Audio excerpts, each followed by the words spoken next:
Imagina que todo empieza igual, excepto por una cosa. Desde el primer día de Harry en Hogwarts, la directora no es Albus Dumbledore, sino Minerva McGonagall. Misma escuela, mismos alumnos, mismo Dumbledore en las sombras, pero una mente completamente distinta, tomando decisiones desde el despacho más alto del castillo. En el canon, McGonagall solo se vuelve directora después de la caída de Snape y la derrota final de Voldemort. Antes de eso, la vemos como subdirectora, jefa de Gryffindor y profesora de transformaciones, siempre leal a Dumbledore, pero muchas veces en desacuerdo silencioso con su estilo de dejar que el destino actúe. Dumbledore es descrito como excéntrico, paciente, extremadamente tolerante, con el riesgo cuando cree que puede servir a un bien mayor. McGonagall, en cambio, es estricta, lógica, protectora hasta el extremo con sus alumnos y bastante menos interesada en probar teorías con niños de 11 años. Esa diferencia va a ser clave. Entonces, cambiamos una sola variable. Minerva acepta el puesto de directora desde antes del primer año de Harry. Todo lo demás se mantiene. Volbert sin cuerpo, Quirrell poseído, la piedra filosofal en Hogwarts, Snape como profesor de pociones y Hagrid trayendo a Harry al mundo mágico. Veamos cómo se desarma todo el dominó. Primera consecuencia inevitable, la seguridad. McGonagall es la misma bruja que se indigna cuando Dumbledore deja a un bebé en un barrio Muggle sin protección visible. Como directora, no permitiría que un objeto tan peligroso como la piedra filosofal se guardara en una escuela llena de menores, salvo que no hubiera literalmente otra opción. Y aun si aceptara guardarla en Hogwarts, la forma de hacerlo sería diferente. Dumbledore convierte la protección en una especie de gincana mágica con desafíos de varios profesores. McGonagall, más práctica, se inclinaría por menos teatralidad y más barreras directas, encantamientos de acceso, sellos legales y probablemente un área completamente fuera del alcance de cualquier estudiante. Eso significa que el famoso camino secreto que los niños recorren en primer año probablemente no existiría. O si existiera, no estaría físicamente conectado a un pasillo al que puedan llegar 3 alumnos de 11 años con una capa de invisibilidad. Minerva no es ingenua respecto a la curiosidad adolescente. Ella misma fue prefecta y jefa de casa durante décadas. Segunda consecuencia, Quirrell. En el canon, Dumbledore confía en él lo suficiente como para dejarlo enseñar defensa contra las artes oscuras, aún sospechando que algo anda mal. McGonagall, como directora, es mucho menos tolerante con comportamientos erráticos cerca de los alumnos. El Quirrell tartamudo, nervioso y que desapareció misteriosamente, un año sería observado con lupa. Es muy probable que McGonagall ordenara evaluaciones más estrictas, entrevistas privadas, consultas con San Mungo y sobre todo, coordinación con el ministerio. Ella es más institucional que Dumbledore, menos amigo de yo manejo esto solo. Eso podría llevar a descubrir antes que Quirrell estuvo en Albania, un lugar asociado con rumores de magia tenebrosa. Eso significa que detectaría a Voldemort en su nuca. No necesariamente. El mundo mágico tiene puntos ciegos enormes, pero sí es lógico pensar que Quirrell tendría menos libertad de movimiento dentro del castillo. Acceso restringido, vigilancia mágica en áreas clave y cero posibilidad de rondar solo por los pasillos a medianoche sin levantar sospechas formales. Tercera consecuencia, la relación con Harry. Dumbledore decide, desde el inicio, mantener a Harry en la oscuridad dándole información a cuentagotas. McGonagall, que vio a los Dursley desde la esquina de Privet Drive, no está nada convencida de que ese entorno sea ideal.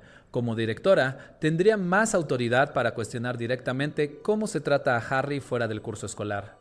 No es que lo adoptaría ni lo llevaría a vivir a Hogwarts todo el año, pero sí es posible que estableciera un contacto más cercano, reuniones periódicas, preguntas directas sobre su vida, con los tíos y quizá presión al ministerio para revisar la tutela. McGonagall no es fría, solo es reservada. Cuando se trata de injusticias, actúa con firmeza. Ahora, vamos a la cadena lógica grande. Año 1, la piedra filosofal. Con Minerva como directora, la primera gran diferencia práctica es que Harry, Ron y Hermione tendrían muchas menos oportunidades de jugar a ser héroes. Ella castiga duramente las imprudencias y además no se deja manipular tan fácil por excusas emocionales. Recordemos que, incluso como subdirectora, cuando los atrapa fuera de la cama, les quita una enorme cantidad de puntos y les da castigo en el bosque prohibido. Como directora, ese instinto protector se multiplica. Después del incidente del troll, por ejemplo, probablemente impondría reglas nuevas de seguridad, toques de queda, más estrictos, más patrullas de prefectos y puertas selladas por magia avanzada. Eso hace menos probable que los 3 puedan colarse por media escuela sin que nadie los vea. Y si en algún momento McGonagall sospecha que Harry está involucrado en algo peligroso, su reacción sería llevarlo directamente a su despacho, mirarlo por encima de las gafas cuadradas y exigirle la verdad. Y Harry, a los 11 años, no es exactamente un maestro del disimulo. Entonces, ¿qué pasa con la piedra? Aquí hay dos caminos lógicos. Uno, Minerva detecta el peligro a tiempo, llama a Dumbledore como consultor externo y juntos se enfrentan a Quirrell. Resultado, Dolbert sigue sin cuerpo, pero Harry no tiene su duelo final, en primer año. Su fama crece menos, su ego se infla menos y su relación con el peligro cambia. 2. Quirrell igual intenta robar la piedra, pero se topa con defensas menos resolubles, por un niño y más absolutas, maldiciones de protección, alarmas ligadas al despacho de la directora, quizá incluso acuerdos con los fantasmas para vigilar ciertas zonas. El enfrentamiento final sería entre adultos, no entre un profesor poseído y un alumno de 11 años. Esto nos lleva a una consecuencia interesante. El mito del niño que vivió se mantiene más como leyenda del pasado, no como espectáculo en tiempo real. En el canon, Harry termina en la enfermería con historias épicas cada año. Con McGonagall al mando, su vida escolar sería más normal. Todavía peligrosa, porque es Harry, pero con menos batallas de jefe final en sótanos ocultos. Pasamos al segundo año, la Cámara de los Secretos. Aquí, la personalidad de McGonagall vuelve a cambiar el tablero. Cuando empiezan a aparecer alumnos petrificados, ella entra en modo crisis real. Como subdirectora, ya la vemos muy afectada. Como directora, la prioridad absoluta sería cerrar la escuela o, mínimo, evacuar a los alumnos con padres mubles. Dumbledore aguanta más tiempo, esperando entender el misterio. McGonagall es más pragmática. No va a dejar que medio colegio quede petrificado por orgullo institucional. Es muy probable que convoque al ministerio antes, que exija aurores en el castillo y que se establezca una investigación seria sobre la leyenda de la cámara. Nada de dejemos que los rumores corran. Curiosamente, eso podría acelerar el descubrimiento de que la cámara fue abierta antes, en la época de Hagrid. Con más presión oficial, el tema saldría a la luz. Pero aquí hay un matiz. McGonagall conoce a Hagrid desde hace décadas y lo respeta. No se tragaría tan fácil la idea de que él es el responsable. Podría defenderlo activamente frente al ministerio, a diferencia de lo que pasó la primera vez. Sin embargo, hay un problema. Sin Harry persiguiendo pistas por su cuenta, el diario de Tom Riddle podría seguir actuando en la sombra más tiempo. Ginny Weasley estaría cada vez más consumida, y la situación podría volverse mucho más grave antes de que alguien relacione los ataques con un objeto maldito.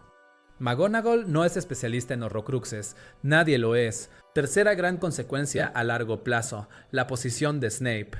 Dumbledore mantiene a Snape como pieza clave de su red de espías, confiando ciegamente en su arrepentimiento. McGonagall respeta a Snape, pero no le tiene la misma fe ciega. Como directora, probablemente le impondría límites más claros y una supervisión más visible, especialmente en su trato hacia los alumnos de otras casas.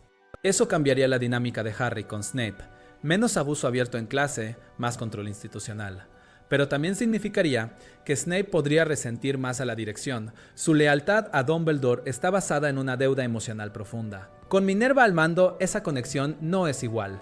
Él seguiría en el bando de la luz, pero menos dispuesto a aceptar decisiones que lo pongan en riesgo extremo. Eso nos lleva a la guerra final. Sin Dumbledore como director, su rol se vuelve más externo, más parecido al de un general retirado que asesora, en lugar de un líder absoluto dentro de Hogwarts. La Orden del Fénix seguiría existiendo, pero el centro de poder dentro del castillo sería Minerva, no Albus, y eso afecta la forma en que se organiza la resistencia. Cuando Voldemort regresa con cuerpo propio, McGonagall no jugaría tanto al secreto. Ella es más partidaria de reglas claras. O el ministerio reconoce la amenaza o Hogwarts se protege por su cuenta pero sin medias tintas. Podría cerrar la escuela temporalmente o convertirla abiertamente en un bastión defensivo, en vez de fingir normalidad mientras todo se derrumba. Y ahora viene el giro que casi nadie espera, pero encaja. Si McGonagall es directora desde el principio, es muy posible que el vínculo emocional de Harry con Hogwarts sea distinto. Menos aventuras clandestinas, más disciplina, más sensación de este lugar es seguro porque los adultos se encargan. Eso, paradójicamente, podría hacer que Harry se sienta menos obligado a sacrificarse solo. En el canon, Harry internaliza la idea de que él es el que siempre tiene que resolverlo todo, porque los adultos o no saben, o no pueden, o no quieren decirle la verdad. Con Minerva más directa, más protectora y menos dada a secretos cósmicos, tal vez Harry llegue al año 7 con una mentalidad más de equipo y menos de mártir solitario. ¿Se seguiría sacrificando al final? Probablemente sí, porque la magia que lo une a Voldemort es la misma. Pero la forma en que llega a esa decisión podría ser menos traumática, con más información clara desde antes, y tal vez con menos tumbas llenas de alumnos que murieron en aventuras que un adulto responsable jamás habría permitido. En resumen, un Hogwarts con McGonagall como directora desde el inicio sería menos caótico, menos teatral y mucho más adulto. Menos oportunidades para que un niño de 11 años enfrente a un espíritu oscuro en un sótano, pero también menos aprendizaje a golpes. El mundo mágico seguiría siendo peligroso, pero la escuela actuaría más como escuela y menos como tablero de ajedrez cósmico.